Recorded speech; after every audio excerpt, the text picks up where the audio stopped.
Alright, ladies and gents, we're back with Dragon Ball Super Chapter 72. Now, this chapter, we got, God Ultra Instinct Goku, totally unexpected. It's a chapter basically full of combat between Granolah versus Goku and Vegeta. Well, Vegeta actually ends up sitting out, which we'll talk about in just a minute. But we get to see the height of Granolah's powers here, the strongest in the universe, who got that strong just by wishing it, basically to have all of his latent potential unlocked. And the fight's actually pretty good. I feel like when it's animated, it's gonna be boss as hell. Just a real brief summary to catch you guys up. Maki and Oil, two of the heaters, have basically lied to Goku and Vegeta, said that Granolah is like the super bad guy, and they brought Goku and Vegeta to planet Cereal. The trip took, I think, a few weeks. They had to fly by spaceship, and now Goku and Vegeta are going off to fight Granolah while Maki and Oil get the Dragon Balls. And also, Elec and Gas are also coming here to the planet. So very potentially we could see the battle against the heaters happen here on planet Cereal. The rest of the arc might happen on planet Cereal. It's very, very possible, because as we see later on in this chapter, there is a lot of dialogue starting to come up between Goku and Vegeta and Granolah, and Vegeta even knows this planet. He knows what happened here. He finds out at the very end. As Goku is fighting Granolah, Vegeta's like looking at the area and he's like, wait, I know this place. So as Goku and Vegeta are flying to find Granolah, they start getting just berated by energy beams and that are just shockingly close and accurate, right? So Granolah is using his sniping abilities and it's super, super strong, right? Like, not only can hit from a crazy long distance, but he can like target your vitals from that crazy long distance. And he can also move similarly to instant teleportation, to instant transmission. Goku puts on Ultra Instinct by closing his eyes and using it in his base form, and he's able to dodge a little bit better now before eventually getting hit in the back and like almost dying, right? So this was crazy.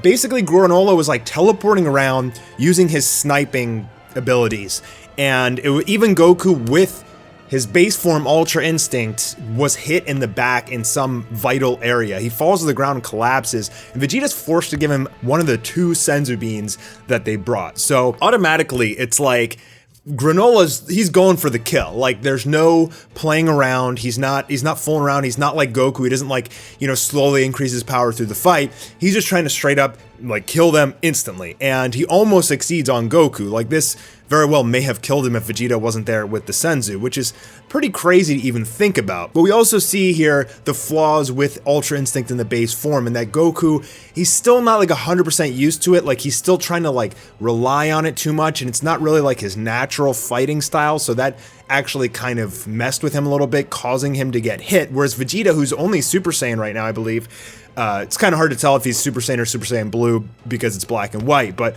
I think he's just Space Super Saiyan, and he was able to dodge everything, but Goku and Ultra Instinct was not. Ultra Instinct base form.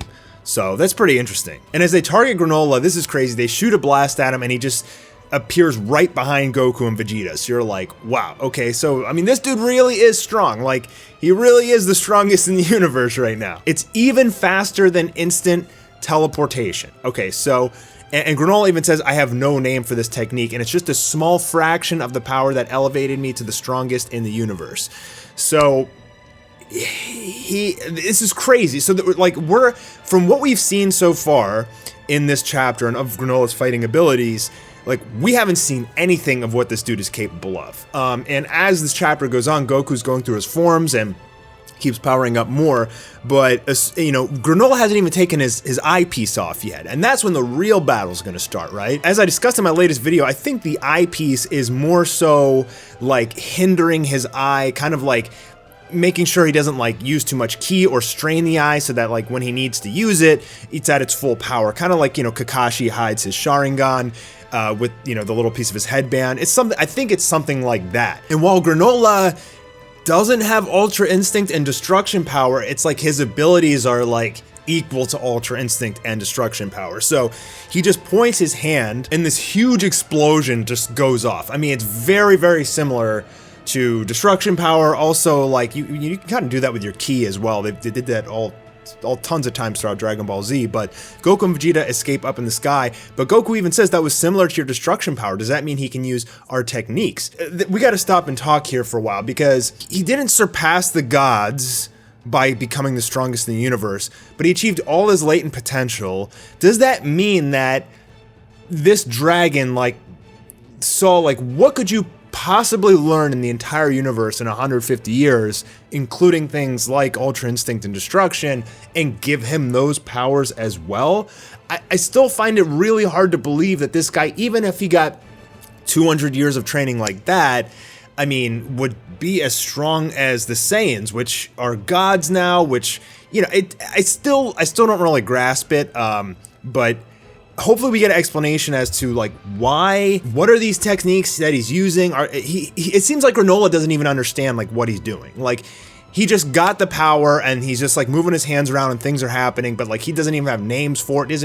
He just can, like, feel it, right? And I guess that's kind of just like a side effect of the wish. But since Goku got hit in the back earlier, Vegeta's like, all right, you can take this, because, you know, Granolah hasn't really done anything to piss off Vegeta yet. So he's like, all right, Goku, you can be the first up, you can take this. And when you lose, I'll defeat him to show that I'm superior, right? Classic Vegeta. Now, interestingly, Granolah is like, oh, amazing, you escaped in the sky. And then I don't think can Granolah not fly? Like, it seems like he can teleport around, but like maybe he can't fly. Correct me if I'm wrong, but I don't think we've ever seen him fly before. That may be his weakness, but why wouldn't he just go up in the air and fight with them? I think it's very possible that maybe he just can't fly. Maybe they use that to their advantage later on. That's peculiar. You'd think in 200 years of training, he'd learn one of the most basic skills. I mean, weak members of Frieza's army could fly, but, you know, Granolah, the strongest in the universe, can't.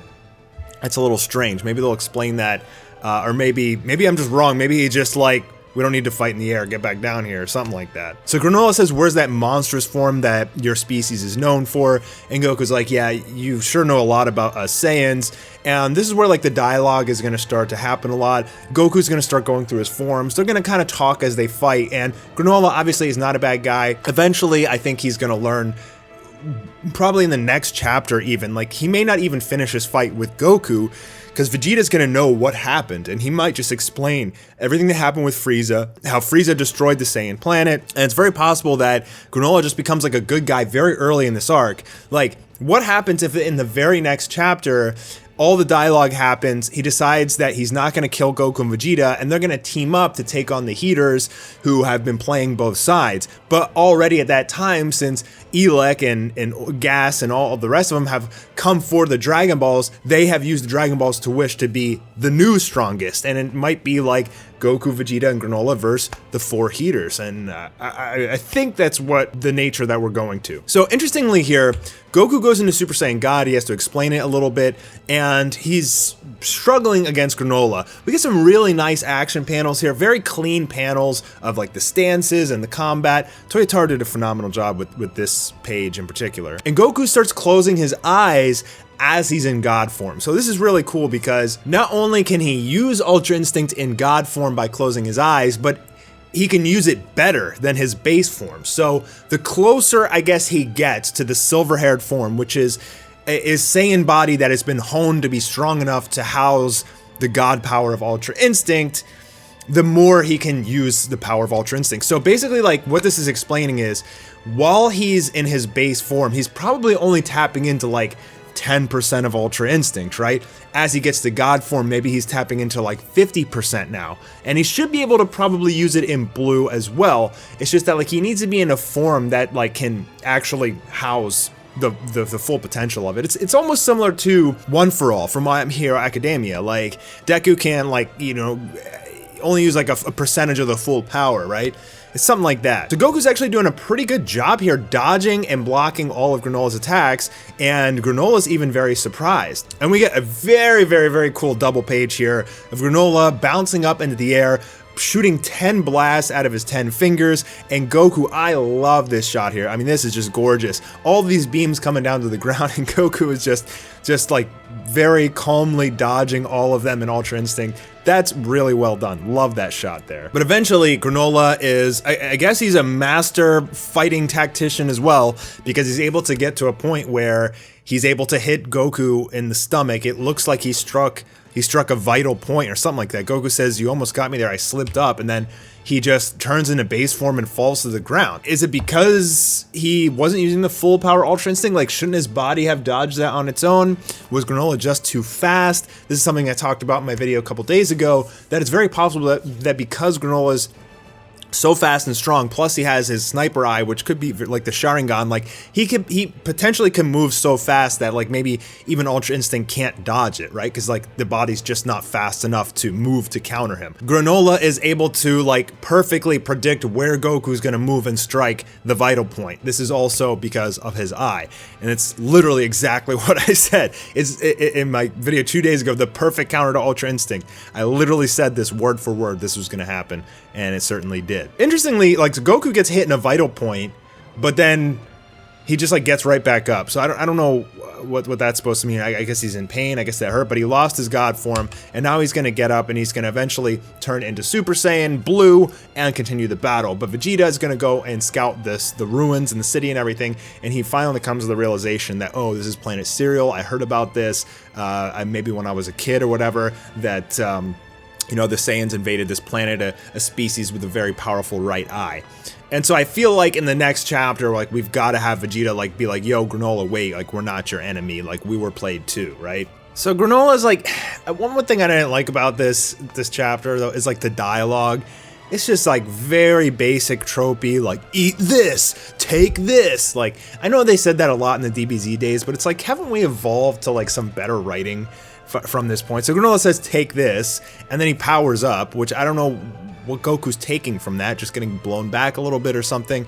But yeah, now Granolah has a red aura. If you see from the chapter 72 trailer, it appears that he has like a reddish, orangish aura. So now Goku goes Super Saiyan Blue, and Goku doesn't look like he really has any damage on his body from that one strike, and they're going to continue to do battle. So undoubtedly, Blue will lose. Like, I feel like we're only seeing a fraction of Granolah's power here, not to mention all of his abilities. So I feel like Blue is still going to get crushed. Is Goku going to close his eyes and use Ultra Instinct in Blue? That's a really good question. I don't know, but I think the silver-haired form may come out, but I think like the battle will probably stop right there, as Vegeta will interrupt it and be like, hey guys, you shouldn't be fighting each other. I mean, right here, Goku realized that Granolah's not a bad guy because he talks about his quest for revenge, and Goku's like, I thought you were the bad guy. What do you mean revenge? So that dialogue is gonna come in the next chapter.